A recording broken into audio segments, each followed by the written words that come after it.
Hello everyone, আসসালামু আলাইকুম। আজকে আমি চলে আসলাম আপনাদের জন্য সুন্দর একটা লাউ চিংড়ির রেসিপি নিয়ে।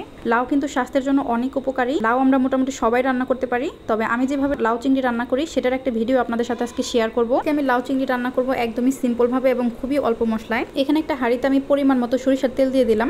আমি আমার রেগুলার রান্নায় সরিষার তেলটাই বেশি ইউজ করে থাকি। তেলটা গরম করে পেঁয়াজ দিয়ে দিলাম, হালকা ভেজে এ পর্যায়ে হচ্ছে হাফ টেবিল চামচ আদা রসুন বাটা অ্যাড করব। এরপর হচ্ছে সামান্য একটু পানি দিব যাতে করে পেঁয়াজটা পুড়ে যাওয়ার আর চান্স না থাকে। এখন হচ্ছে একে একে সব মশলাগুলো আমি দিয়ে দিব। টেবিল চামচ হলুদ এবং হচ্ছে মরিচের গুঁড়া আর হচ্ছে সামান্য পরিমাণে লবণ দিয়ে মশলাটাকে খুব ভালোভাবে কষিয়ে নিলাম।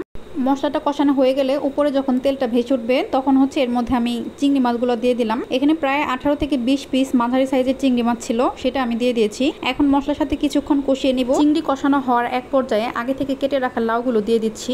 সবকিছু একসাথে মিক্স করে এটাকে ঢেকে দিয়ে চুলার আঁচটাকে মিডিয়ামে দিয়ে রান্না করব। অবশ্যই রান্নার মাঝখানে লাউটাকে নেড়ে দিতে হবে। আমি এখানে ফ্রেশ একটা কচি লাউ নিয়েছিলাম, যার কারণে মোটামুটি 10 মিনিটেই লাউটা খুব ভালোভাবে সেদ্ধ হয়ে গিয়েছিল। এখন আমি কিছুটা পানি দিয়ে দিলাম। আমি কিন্তু পানিটা দিয়েছি কিছুটা ঝোল রাখার জন্য, তবে আপনারা যারা একটু মাখো মাখো পছন্দ করেন তারা এই পর্যায়ে পানি না দিলেও হবে।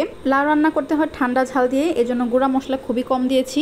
এ পর্যায়ে হচ্ছে আমি কিছু আস্ত কাঁচামরিচ দিয়ে দেবো শুধুমাত্র ফ্লেভারের জন্য। রান্নাটা প্রায় শেষের পর্যায়ে। এখন হচ্ছে কিছু ধনেপাতা দিয়ে আরো 2 মিনিটের মতো রান্না করে নিব। এই তো তৈরি হয়ে গেছে মজাদার লাউ চিংড়ি। রেসিপিটা সিম্পল কিন্তু খেতে চমৎকার মজা। আমার আজকের রেসিপিটা আপনাদের কাছে কেমন লাগলো সবাই কিন্তু কমেন্টস করে অবশ্যই জানাবেন। সবাই অনেক অনেক ভালো থাকবেন। আল্লাহ হাফেজ।